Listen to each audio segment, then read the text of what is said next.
நீங்க ஒரு ஃபீமேல் எம்ப்ளாயியா கொஞ்ச நாளைக்கு முன்னாடி உங்க ஒர்க்கிங் என்வாயன்மெண்ட்ல யாராவது உங்ககிட்ட தப்பா மிஸ்பிஹேவ் பண்ண ட்ரை பண்ணி அதை நீங்க மறுத்து அதுக்காக அவங்க உங்களை கம்ப்ளீட்டா டார்ச்சர் பண்ணிட்டு இருக்காங்களா?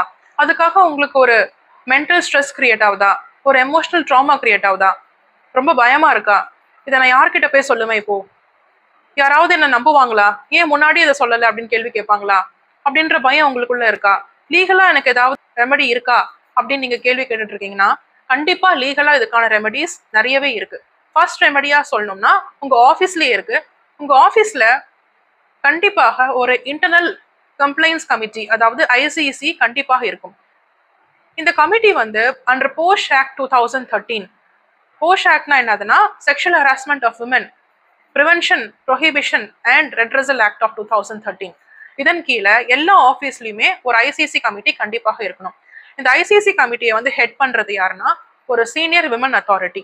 ஸோ இந்த கமிட்டியின் கீழே நீங்க டைரக்டாவே உங்க கம்ப்ளைண்ட்ஸை ஃபைல் பண்ணலாம்.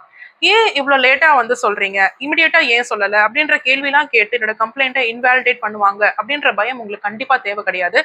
ஏன்னா அண்டர் போஷ் ஆக்ட் உங்க கம்ப்ளைண்ட்ஸை நீங்க இந்த விஷயம் நடந்த பிறகு அந்த நாள்ல இருந்து 3 மாசத்துக்குள்ள நீங்க இந்த கம்ப்ளைண்ட்டை கண்டிப்பாக ஃபைல் பண்ணலாம். ஏன்னா எல்லாருக்குமே நல்லா தெரியும், எந்த பாதிக்கப்பட்ட ஒரு விக்டிமும் கண்டிப்பா உடனே வந்து ரிப்போர்ட் செய்ய பயப்படுவாங்க.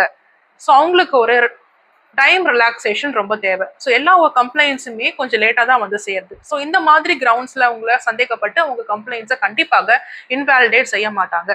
ஸோ நீங்க தைரியமா இந்த கமிட்டி கீழே போய் நீங்க உங்க கம்ப்ளைண்ட்ஸை ஃபைல் பண்ணலாம். இந்த கமிட்டி அவங்க என்கொயரி ஸ்டார்ட் பண்ண பிறகு அந்த ரிப்போர்ட்ஸை உங்க எம்ப்ளாயர் கிட்ட சப்மிட் பண்ணுவாங்க.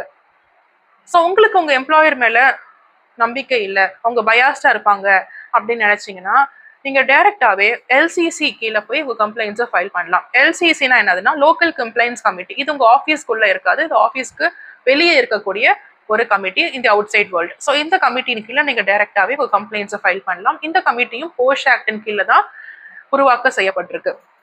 ஸோ எனக்கு இந்த கமிட்டிஸ் கீழே போய் ஃபைல் பண்ண பிடிக்கல, டைரக்டா கோர்ட்ல போய் நான் கோர்ட்டை தான் நம்புறேன், கோர்ட்ல போய் ஃபைல் பண்றேன் அப்படின்னா நீங்க டைரக்டாவும் ஃபைல் பண்ணலாம்.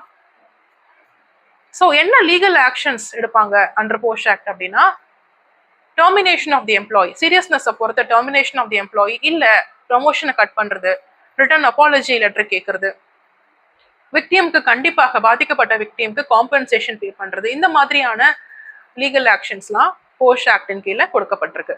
ஸோ இனிமேல்ட்டுமே டைம் டிலே ஆகி நான் போய் கம்ப்ளைண்ட்டை ஃபைல் பண்ணலாமா அப்படின்ற ஒரு பயம் உங்களுக்குள்ள வேண்டாம். கண்டிப்பாக நீங்க 3 monthsக்குள்ள உங்க கம்ப்ளைண்ட்டை ஃபைல் பண்ணலாம். சப்போஸ் 3 monthsக்கு எக்ஸீட் ஆயிடுச்சு அப்படின்னா உங்களுக்கு இன்னொரு 3 months